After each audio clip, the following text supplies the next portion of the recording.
welcome to a special edition of Wavelength. We are here on the shores of the Colorado River for the Rock the River concert for the Friends of the Colorado River Foundation. Jerry Jeff Walker is taking the stage right now, and we'll give you a full wrap-up of the day's highlights in just a minute. From the Lower Colorado River Authority, this is Wavelength.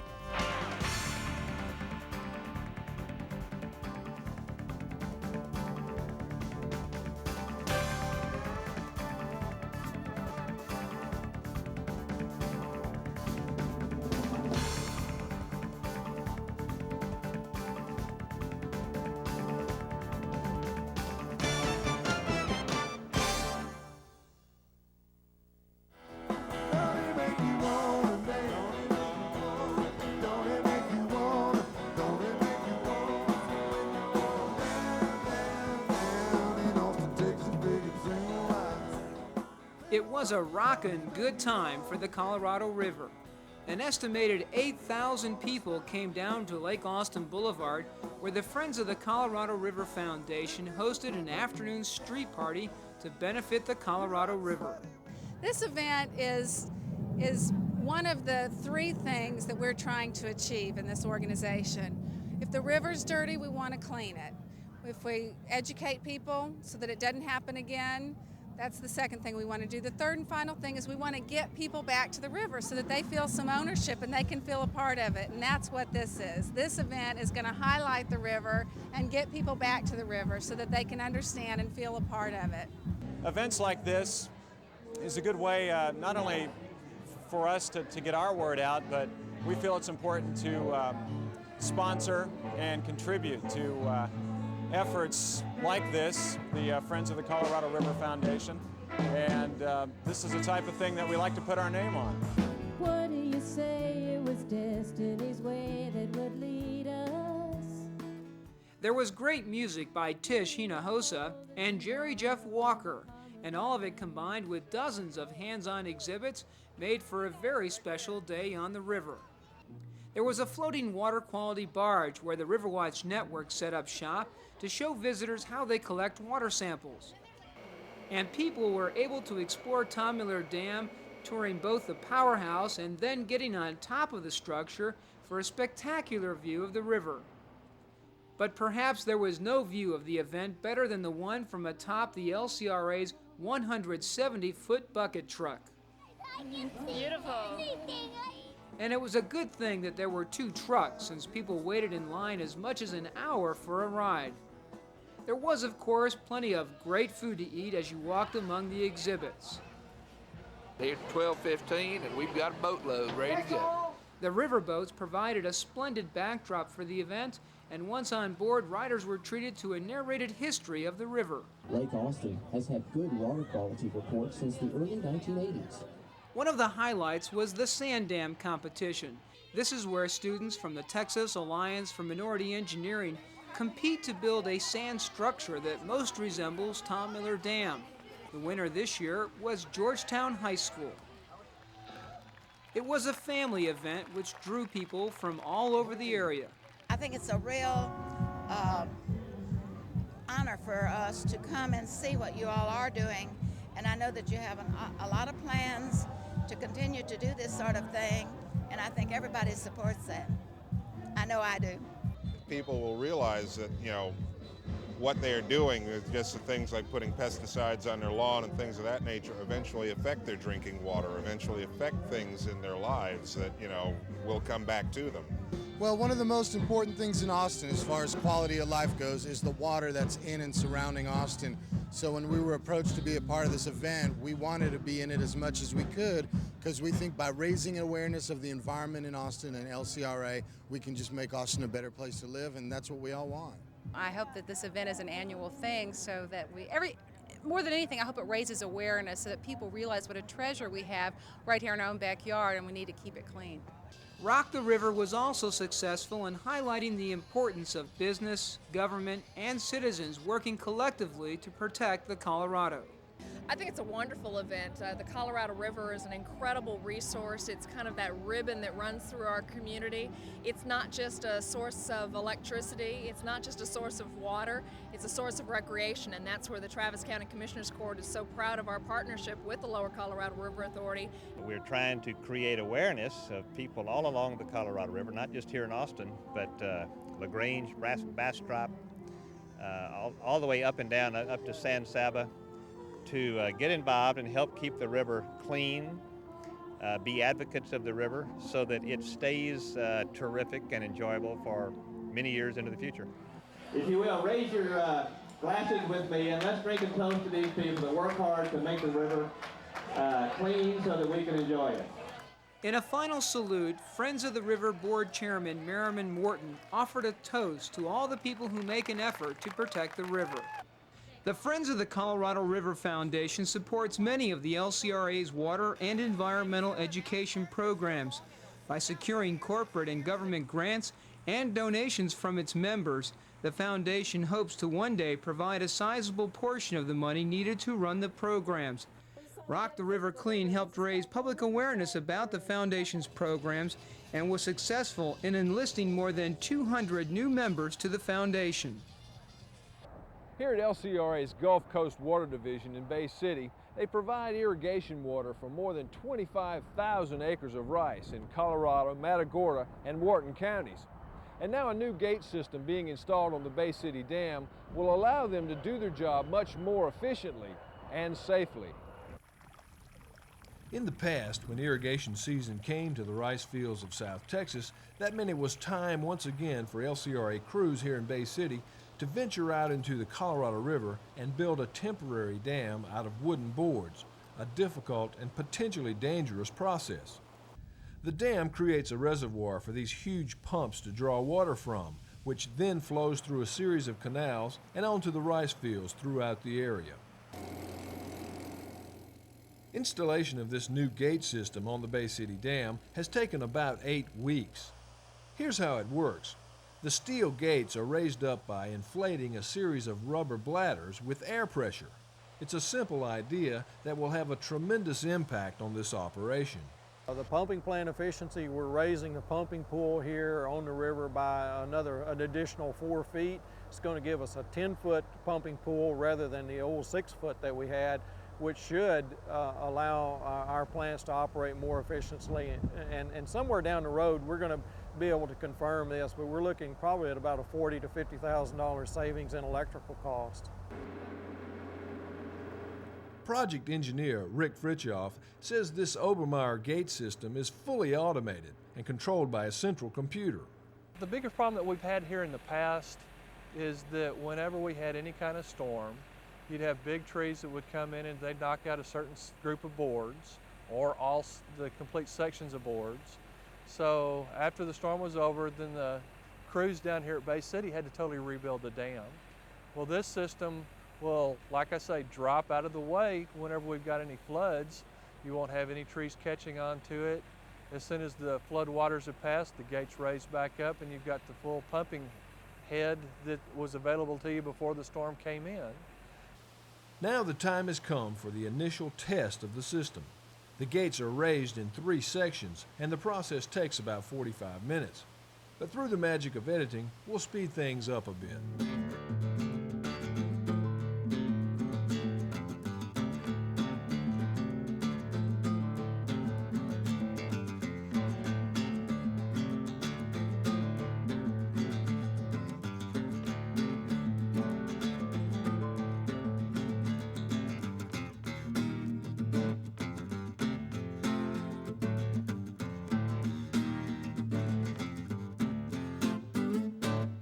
The initial test went beautifully.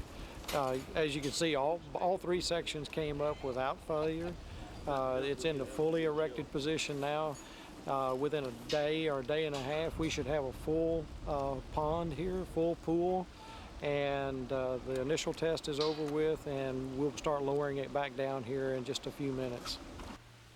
Hicks says the new system will also increase recreational opportunities on the river for boaters and fishermen upstream of the dam. It was perhaps one of the most dramatic shows of lightning in recent years. On September 7th, a brief but powerful storm roared through central Texas, creating havoc for many communities within the LCRA service area. Some of the worst damage was right here in the city of Austin, where thousands of homes were without power for as much as 2 days. The city electric department was overwhelmed with work, and the LCRA quickly responded by dispatching crews to the hardest hit areas. We don't normally do that kind of work in distribution, but we did a pretty good job, I think. And people in Austin were really appreciative. And we don't do it out of recognition. We just do it to be helping people. The expression and the gratitude from the people is reward enough for us. The city of Austin and the LCRA routinely cooperate during times of emergency. The 3 units at the Fayette Power Project in LaGrange burn western coal to generate electricity. This combustion process leaves behind coal ash. The heavier ash goes to the bottom of the boiler, and the finer particles go up with the hot gases. On its way to the tall stacks, this hot air passes through a pollution control device called an electrostatic precipitator, which removes the ash particles from the airstream. This fly ash and bottom ash used to be buried as waste material, but in 1987, this all began to change as markets for this material started to open up. Fly ash is a direct replacement for Portland cement. It's used extensively in manufacturing ready-mix concrete, and almost all of the ready-mix concrete you get in the city of Austin, for instance, has fly ash content in it. The bottom ash is a good aggregate material. It's quite often mixed with fly ash and is used for road base and soil stabilization projects. It's used extensively by all the counties in our area for providing base to manufacture new roads. The fly ash is transported through a network of pipes and stored in these silos, where it is then loaded into trucks for shipping. There is a third product produced from the coal combustion process, gypsum. As the furnace gases pass through another pollution control system called a scrubber, a mixture of water and limestone is sprayed into the gases, removing the sulfur dioxide, or SO2. This process creates calcium sulfate, or gypsum, which is also used in the construction industry. Both the ash and gypsum were classified as waste material, which was regulated by the state. But now, after a 3-year process, the Texas Natural Resource Conservation Commission has changed the classification of these materials. The change removed the material as a waste material and now considers the material a product. So just like when you go to Home Depot and buy a bag of cement, there's no regulation associated with the purchase or the use of that material as long as you're using it for the purpose for which it was intended. This has had a couple of effects. It removes the waste stigma in people's minds from these materials so that they're much more willing to use them. The other main benefit that we will derive from it is that the State Department of Transportation, which can use these materials in large projects, is much more willing to use them now that they are no longer to be treated as wastes. Callaway says that fly ash from FPP has been used in the construction of many buildings and highways throughout the area, and it will also be used in the concrete for the runways at the new Austin Airport. You take a big pot of beans, a couple 100 pounds of fish with all the trimmings, add some liquid refreshment and a good crowd, and you've got all the ingredients for an LCRA community fish fry and social. This event was held for community leaders in Cuero and DeWitt County. The idea is to bring LCRA managers and board members together with local elected officials and citizens to exchange ideas, solve problems, and just to get to know each other. Oh, I think it's a wonderful experience for the community people involved to come together and to express some appreciation to the LCRA for what all they're doing, as well as just connect with each other to see, hey, we do have some similar goals and similar achievements that we want to express and share with each other. It allows the community to know who their supplier is. You know, most people don't know who the supplier is to the end user. And it's great that LCRA would do something like this for Cuero. Let them know what's going on and, you know, put something back in the community. That's basically it. I love Cuero. And LCRA has done a lot to help all of these small towns. And these kind of affairs, I think, are wonderful. We appreciate being invited.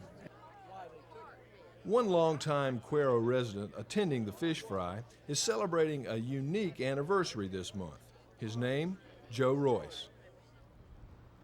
Royce Pharmacy in downtown Cuero is celebrating their sesquicentennial. That's 150 years of operation in the same family. I feel very honored. I don't know of any other pharmacy in the United States, for that matter, that had a succession of ownerships over that long a period of time. And what really makes me feel great is to know that it's going to continue, not really in the family, but almost in the family, and under excellent guides. The pharmacy was started by Joe's great-grandfather in 1845 in Indianola on the Texas coast. They moved to Cuero in 1872, and the business has passed from father to son through the years. Today, Joe Royce has retired from the business, but the family tradition carries on. I feel like that I was somewhat raised by the Royce family. I feel like I'm almost a stepchild since I've been here for so long. And I feel like I really know the values that the drugstores carried for so many years, and it's easy for me from that standpoint to carry them on. I was raised in the same environment that the family was raised in, so I feel like I'm really part of the family as much as owner of the drugstore. A big celebration is planned for October, commemorating these 150 years of continuous operation and service to the community of Cuero. If you travel along Highway 290 about 45 miles east of Austin, you'll run right into the county seat of Lee County.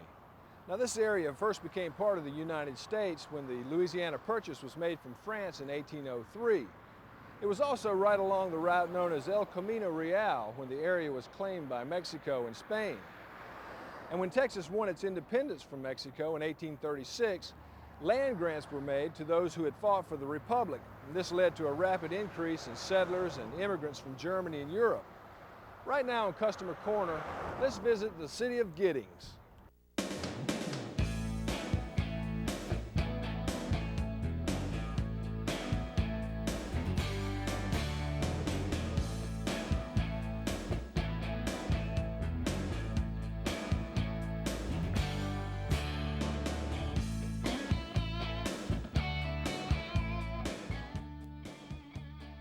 Giddings was founded in 1872 and has always been primarily a farming and ranching community. Then, in the 1980s, the oil boom hit this area and the local economy took off. When the oil business slowed down, community leaders wanted to attract new businesses to the area, which would help diversify the economy. Fifth-term Mayor LaVon Morrow turned to the LCRA Economic Development Department and Glenn Altwine for help. And he trained us through a 6 weeks period at night, with the final phase being that he brought in a sample prospect and we went through the whole thing. And once we had done that and we really understood what it was we needed to say to these people and what they really were looking for, it has helped us be a lot more efficient. In her 10 years as mayor, Morrow has developed her own philosophy when it comes to city services. Infrastructure is kind of a non-glamorous thing, but I feel like the first job of the city government is to see that the lights turn on, the potty's flush, and the water's there. And anything else is icing on the cake, but that really is your 3 first obligations to the citizens. The city's 4-man electrical crew is dedicated to keeping those lights on. Electric Superintendent Larry Weiser says that preventative maintenance is one of the keys to a reliable system. He says an LCRA crew recently came in with infrared equipment and scanned the entire grid looking for trouble spots. The infrared picture will show you a white spot where you have a connector that's bad, or a transformer that's overloaded, or a bushing that's loose. Helped our system just tremendously. 100% improvement. Very little overtime as far as outages is concerned. Good morning, this is Jim Dover. City Manager James Dover says the city is doing quite well. They just passed a new budget for fiscal year 95-96 of $7 million and had a record year for sales tax revenue, bringing in $700,000 to city coffers. Several new businesses have moved into Giddings recently, and more construction is currently underway. One of the things that we're trying to initiate is a downtown revitalization. Mary has talked with the banks about furnishing some low-interest loans for fixing up the front of their building or things of this nature. And hopefully this will lead into a downtown revitalization project. With their new emphasis on economic development and dedication to providing good, reliable city services, Giddings has its eye on the future, a future Mayor Morrow hopes will be a bright one. I would like to see the community be and remain and become even more of a place that not only you're glad to raise your children, but that when your children go off to college, they are able to find a job and want to come back home. That's the kind of community I'd like to see us have in 5 or 10 years.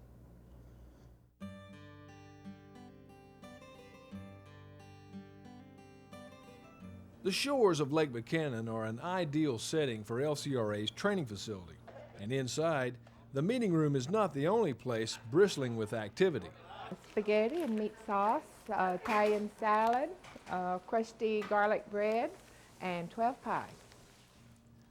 Lita Ebling and her crew of kitchen magicians have been preparing meals for meetings and training sessions at Buchanan for 13 years. The LCRA management team recently presented Lita and Company with this plaque honoring their years of dedicated service and delicious food. We all like to cook, we all do cook, and we all work together. And we've had others that we've worked, my daughter and my daughter-in-law, and a friend or two, but these are the 4 that work together the best. We all have a job, we know what to do, we all like to cook. You don't have to call people twice for lunch at Lita's Kitchen. This is usually the highlight of the day at Buchanan. Well, usually it's too much. There's always more food than anybody could eat, and you have to be real careful as to what you schedule right after lunch, because most people are usually ready for a nap right after they've eaten. One of the best things she has up here that I've enjoyed the most are the fresh vegetables that she brings with her from home. About the best I've ever eaten. Oh, it's fantastic. It's the best there is. Trust me. Lita and her team often cook for as many as 125 people, 3 meals a day for 5 straight days. An informal survey determined that Lita's best-liked dish is her famous enchiladas. But as she says, everything is home-cooked and made from scratch, including pies, bread, and cakes. We all enjoy doing this. We've had lots of fun, we've met lots of nice people, and they're all congenial and what? Everybody else. Very appreciative. Yeah. Like to eat, have good Yeah. appetites. Yeah. Huh? They have good appetites. Oh, they have real good appetites. Never trust a skinny cook, so that's why we're good. Oh, hey, I like that. Well, that's it for this edition of Wavelength. We'll look forward to seeing you here next time.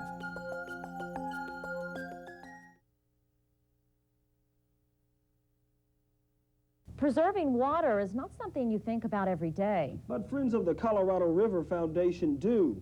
And today they had Austin helping them rock the river clean. News 36's Katina McHenry shows us why this is an important natural step.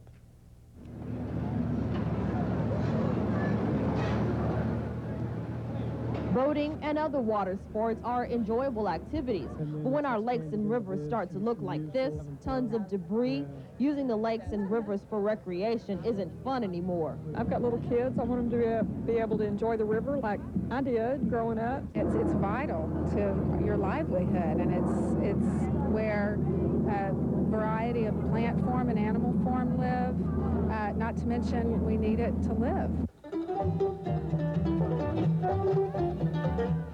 And others who are helping to rock the river clean say water is what brought them to Austin. I think that's one of the real attractions of this area is the water that's here. If the water weren't here, I don't think that people could be here. And in fact, that's one reason that we moved, because we both like to canoe and sail. But adults aren't the only ones getting a lesson. Kids are also learning the importance of preservation. Some are even testing the water just to see how clean it is.